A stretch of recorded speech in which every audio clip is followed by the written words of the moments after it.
ચૈતર વસાવાના સમર્થનમાં 2 જુલાઈએ ડેડિયાપાડામાં મહાજન સભા યોજાવાની છે। 4 રાજ્યોમાંથી આદિવાસી સમાજને આ સભામાં જોડાવા માટે અપીલ કરાઈ છે। આદિવાસી સમાજ નર્મદા દ્વારા આગામી 2 જુલાઈ બુધવારના રોજ સવારે 11 વાગ્યે ડેડિયાપાડાના પીઠા ગ્રાઉન્ડ ખાતે સામાજિક જન સમર્થન સભા યોજવાનું એલાન કરવામાં આવ્યું છે। આ જનસભામાં ગુજરાત ઉપરાંત મધ્યપ્રદેશ, મહારાષ્ટ્ર અને રાજસ્થાન સહિત સમગ્ર આદિવાસી પટ્ટાના રાજકીય અને સામાજિક આગેવાનો, યુવાનો, વડીલો તેમજ મોટી સંખ્યામાં સમાજજનો ઉપસ્થિત રહે તેવી અપીલ કરવામાં આવી છે।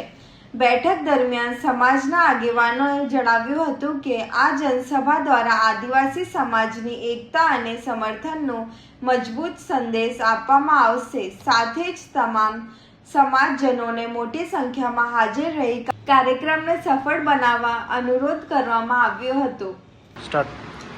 નમસ્કાર મિત્રો, હું નિરંજનભાઈ વસાવા। ઘણા લોકોના ટેલિફોનિક ફોન આવી રહ્યા છે રાજસ્થાન, મધ્યપ્રદેશ, મહારાષ્ટ્ર અને ગુજરાતમાંથી કે નર્મદા જિલ્લામાં ચૈતરભાઈના સમર્થનમાં ક્યારે આયોજન કરી રહ્યા છો। ત્યારે હું તમામ જનતાને અને સામાજિક આગેવાનો અને જે નેતાઓ છે, જે ચૂંટાયેલા પ્રતિનિધિઓ છે, એમને કહેવા માંગીએ છીએ કે ડેડિયાપાડા પીઠા ગ્રાઉન્ડ ખાતે તારીખ 2/7/2026ના રોજ ગુરુવારે સવારે 11 વાગે તમામ સામાજિક અને રાજકીય આગેવાનોને અમારું ભાવભર્યું આમંત્રણ છે કે ચૈતરભાઈ પર જે ખોટા કેસો, ખોટી એફઆઈઆરો થઈ છે, સાથે સાથે જે 17 દિવસના બાળક પર જે આ પ્રશાસન દ્વારા જે નિર્ણય લેવામાં આવ્યો છે કોર્ટ દ્વારા, એ બાબતે આજે સમગ્ર આદિવાસી સમાજ અને સર્વ સમાજ એ લોકો ચૈતરભાઈના સમર્થનમાં આવી રહ્યા છે। તો તે માટે આપ સૌને અમારું ભાવભર્યું આમંત્રણ છે કે સવારે 11 વાગે બીજી તારીખે ગુરુવારના રોજ આપ સૌ પીઠા ગ્રાઉન્ડ ખાતે ખૂબ મોટી સંખ્યામાં પધારો એવી તમામ આદિવાસી સમાજ અને સામાજિક આગેવાનોની તમને ભાવભર્યું આમંત્રણ છે। જય હિન્દ, જય ભારત। ચાલો સ્ટાર્ટ। જોહાર, જય આદિવાસી।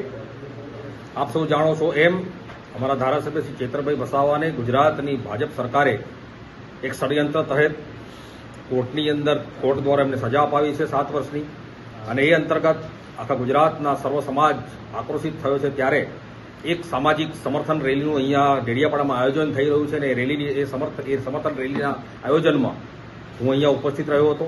સામાજિક કાર્યકરોએ એનું આયોજન કર્યું છે, અમે પણ એમને સમર્થન આપીએ છીએ, અને આ રેલીની અંદર ગુજરાત, મધ્યપ્રદેશ, મહારાષ્ટ્ર, ગુજરાતના આદિવાસી પટ્ટાના દરેક નેતાઓ, સામાજિક કાર્યકર્તાઓ, યુવાનો, વડીલો સૌ ઉપસ્થિત રહેનાર છે। આ એક સફળ રેલી ચેતરભાઈને નૈતિક બળ પૂરું પાડશે અને ચેતરભાઈને ન્યાય અપાવશે।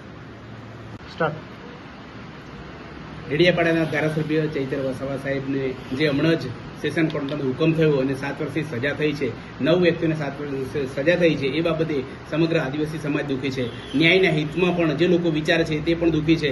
ત્યારે સૌનો એ પ્રશ્ન હતો કે નર્મદા જિલ્લામાં આ બાબતે ક્યારે પ્રોગ્રામ કરવામાં આવે છે। એ જે માગણી હતી એ માગણી અંગે આજે ચર્ચા કરવામાં આવી અને સૌએ નક્કી કર્યું કે હવે પક્ષાપક્ષી ભૂલીને સર્વ લોકો 2 જુલાઈએ ડેડિયાપાડા ખાતે મહાસંમેલન યોજીએ, ચૈત્રભાઈના ન્યાય માટે ચર્ચા કરીએ અને આગામી રણનીતિ નક્કી કરીએ, એ માટેની જે ચર્ચા થઈ છે એ માટે આપ સૌને આમંત્રણ આપીએ છીએ। હું બાહુભાઈ ડામોર એક સામાજિક આગેવાન તરીકે આજના પ્રોગ્રામમાં હાજર રહ્યો અને સૌને આમંત્રણ આપું છું।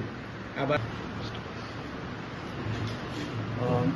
मैं एक्स में विजय भाई, अभी जो चर्चा का मुद्दा ये है कि जो चैतर भाई को सेशन कोर्ट द्वारा जो आदेश दिया गया है 7 साल की सजा, तो उसके उसके निर्देश में और उसके जन समर्थन में जो हम चारों राज्यों की रैली करने जा रहे हैं, वो सभी राज्यों के, चाहे राजस्थान हो, चाहे एमपी हो, चाहे महाराष्ट्र हो या चाहे गुजरात हो, सभी युवाओं और सभी जनप्रतिनिधियों को हमारा संदेश है कि चैतर वसावा के जन समर्थन आए और चैतर वसावा को न्याय दिलाए।